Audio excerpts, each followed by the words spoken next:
मित्रों, गोधूली वेला उस समय को कहते हैं जब सूर्यास्त अस्त हो जाता है और दिन अस्त होने वाला होता है। सूर्य अस्त और दिन अस्त के बीच के समय को गोधूली वेला कहते हैं। ये शाम के करीब 5 से 7 बजे के बीच का समय होता है। और मित्रों, इस समय को गोधूली इसीलिए कहते हैं क्योंकि प्राचीन काल में शाम को गाय चारा चरने के बाद वापस घर लौटती थी तो उनके चरणों की धूल उड़ती थी, उससे सूर्य की लाली ढक जाती थी। इसी को गोधूली कहा जाता है। हालांकि यदि आप आसमान में देखेंगे तो कुछ धुंधला धुंधली दीक्षित नजर आता है, इसीलिए इसे गोधूली वेला कहते हैं। लेकिन ये समय बहुत ही कीमती समय माना जाता है और कुछ ऐसे ही हमारे शास्त्रों में वर्जित कार्य है जो गोधूली के वेला कभी भी नहीं करना चाहिए, जिससे हमारे ऊपर कलंक लग सकता है और घर में गरीबी छा सकती है। हमारे पुराणों और शास्त्रों में वर्जित ये 10 काम ऐसे हैं जिसे गोधूली के समय भूल कर भी नहीं करना चाहिए। लेकिन मित्रों, इसके पहले आपको बता दें, आप हमारे वीडियो देख तो लेते हैं लेकिन चैनल को सब्सक्राइब नहीं करते। मित्रों, आपसे अनुरोध है कि प्लीज आप हमारे चैनल को सब्सक्राइब कर दे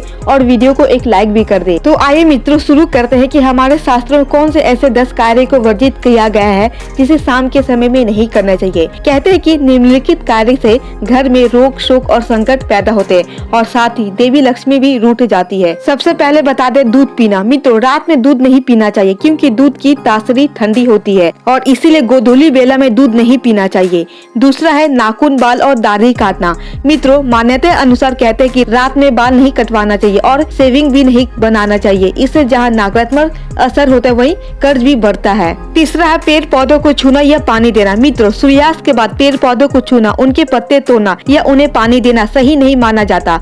मान्यता अनुसार वे सूर्यास्त के बाद सो जाते हैं। सूर्यास्त के बाद भूलकर भी तुलसी के पौधे को स्पर्श नहीं करना चाहिए और न जल चढ़ाना चाहिए। चौथी है सूर्यास्त के बाद स्नान करना। मित्रों, कई लोग 2 समय स्नान करते हैं लेकिन सूर्यास्त के बाद स्नान नहीं करना चाहिए और यदि अति आवश्यक है तो माथे पर चंदन लगा के आप कर सकते हैं। पांचवी है कपड़े धोना और सुखाना। मित्रों, सूर्यास्त के बाद कपड़े धोना सुखाना सही नहीं माना जाता। इससे आसमान से नकारात्मक ऊर्जा प्रवेश कर जाती है एवं व्यक्ति उस कपड़े को पहनने से रोगी हो जाता है। जिस घर में शाम के समय कपड़े धोते और सुखाते उस घर में गरीबी छा जाती है एवं कपड़े पर बैक्टीरिया की संख्या भी बढ़ने लगती है। ऐसे व्यक्ति के ऊपर ऊपरी हवा का लगना सामान्य कहा गया है। छठी बात है सूर्यास्त के बाद भोजन को खुला न छोड़ना। मित्रों, सूर्यास्त के बाद भोजन या पानी को खुला नहीं छोड़ना चाहिए, उन्हें ढककर ही रखना चाहिए।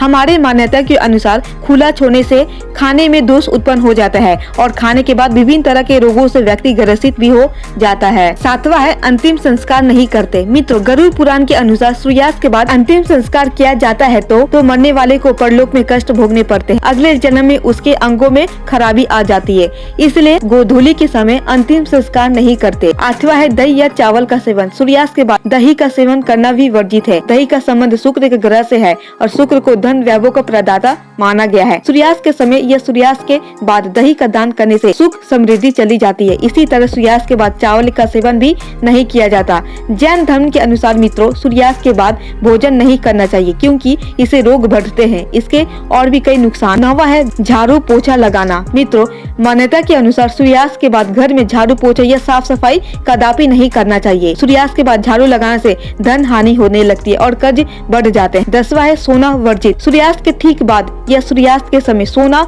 बिल्कुल वर्जित है। साथ ही इस समय भोग और स्त्री संग सोना भी वर्जित है और संबंध बनाना भी वर्जित है। इससे आपके स्वास्थ्य पर प्रतिकूल असर पड़ता है। इससे धन और सेहत की हानि भी होती है। शास्त्रों में सूर्यास्त का समय पूजन वंदन के लिए निश्चित किया गया है। और सबसे अहम बात आपको बता दे, सूर्यास्त के बाद अंतिम संस्कार करना, तुलसी के पौधों को छूना, दही और चावल का सेवन करना सबसे ज्यादा नुकसानदायक माना गया है और सबसे ज्यादा इसे वर्जित भी किया गया है। मित्रों, हमारे शास्त्रों में उल्लेख किए 10 कार्य गोधूली के समय बिल्कुल भी भूलकर भी नहीं करना चाहिए। मित्रों, ये वीडियो अगर आपको थोड़ी भी पसंद आई तो प्लीज चैनल को सब्सक्राइब कर दे और वीडियो को एक लाइक भी कर दे।